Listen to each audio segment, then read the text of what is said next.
Keith Olbermann was criticizing you about the Christmas sweater sales, which is interesting because it's, I believe, and we're getting the numbers now. They're not final, but it's their best selling. He's got those numbers. Yeah, I'm sure he has. Well, you want to hear him? Oh yeah, go. Yeah, let's hear him. Remember the big Lonesome Roads Beck extravaganza last? Lonesome Roads again. Lonesome Roads. See, this is the amazing thing. Lonesome Roads. There's several attacks on me, but once you understand what they are, you can categorize them. Mm-hmm. The Lonesome Roads attacks is a movie made by a communist? By a communist. Yes. Communist.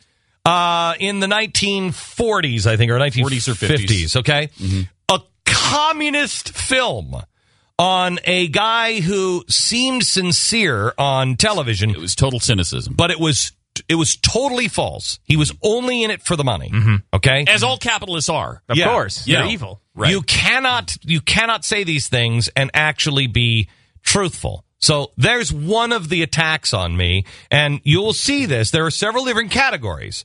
The other category is he's insane. Am I sincere and insane? You're either calculated or brilliant or completely idiotic and insane. Well, there's the third Father Coughlin thing, which is he was a fascist sympathizer, right? Who was against the Jews? Who was against the Jews. This one you'll also hear. They'll quote this in stories that I'm Father Coughlin, who was a guy who was 1940s, very popular for a time against FDR, but was first of all started for him and then wound up against him. But then was against him because he wanted more. Yeah. He wanted more. It was he a total was also opposite for of everything. The Nazis. Yeah. And against the problem. The Jews. Yeah. So that was a problem with Father Conklin. So these don't work, but these are the strategies that they use to take me down. Okay? I either believe it and I'm a fascist. I am just a brilliant scheming opportunist. Right. Or I'm just crazy. Absolutely insane. Okay? But it can't be that I mean what I say. I love my country. I don't want violence. I'm just trying to stick to the Constitution, and I tell the truth to the best of my ability. And I may get it wrong from time to time, but I lead with my mistakes. None of those things should be considered. Okay. No. Here's your... Remember the big Lonesome Roads Beck extravaganza last week? A half live, half movie version simulcast of his book, Not a movie. The Christmas Sweater, that ripoff of The Gift of the Magi that was shown in theaters nationwide. It was a ripoff of The Gift of the Magi? I didn't know. It's Magi for one thing. No, not in Copenhagen. It's okay. It's Magi now. So there's another one. All right. Okay, Copenhagen Magi. How is it a ripoff of The Gift of the Magi? I haven't. It doesn't remind me of The Gift of the Magi at all. But I'm not. I'm sorry. I'm not Keith Olbermann. I cannot quote every line perfectly. 30 tickets. In Washington, D.C., 30 people bought tickets to see Beck. That is surprising. In New York and Boston, it was 34, but that was combined. Yeah. Well, of course you say. New York's all socialist, fascist communists. What about where the real people live, like in Rockwall, Texas?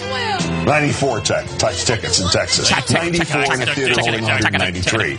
On top of which, Beck's ratings among younger viewers for the first week of this month down 30. This is so great. This is so great. On top of it all, your TV career is over too, because among your younger listeners, which is, by the way, not any demographic, because I've looked at the actual demographics that we measure, and there's not this statistic does not exist. Well, I don't know where he's pulling it. Was he talking about how my career is over? Last night? Yes. On the same night that I was on? Night. Barbara Walters. 10 most fascinating people. Okay. Go ahead. From the first week of last month. The next time he cries... Wait. I'm trying to... This is a new ratings period for me. I'm sorry. Shakespeare may have done ratings this way, but I don't know. We don't do it like that now. Nielsen and Arbitron don't. My younger viewers. Youngest or younger viewers? Younger viewers. Now, we don't know what demographic category he was using. Right. But younger viewers... And the first week of this month to the first week of last month. Down 30%. Can you find any 30%? 30%. Holy cow. What's interesting is that first week of last month was the Fort Hood tragedy, which did drive quite a few people. But still, even with that, I cannot find where he's getting the statistic from. Not to mention, the first week of this, you were gone I think 2 days of the week. Yeah, well, yeah, you were gone. That he's talking about. It's funny thing is, you were gone for the Christmas sweater. You were out one day for the Christmas sweater, in which we had one day for something else. Yeah, and then I don't know if I was. But anyway, it doesn't matter. Anyway. I looked at a bunch of this. Okay. Anyway, so he's literally making stuff up there. And then just so we could talk margin of error here, Glenn. Yes. I've looked at some of these big failure ticket markets. Now, of course, by the way, I just want you to know, and I don't want to quote anything. This is these live events they're done by many different celebrities, many different comedians, and everything else. It is my understanding that we are.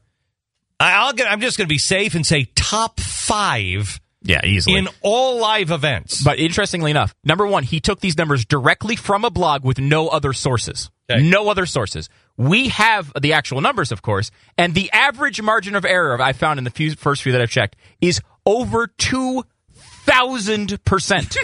2,000% margin of error is what I've discovered. Keith I wonder if he would put a phone on his set where we could call him.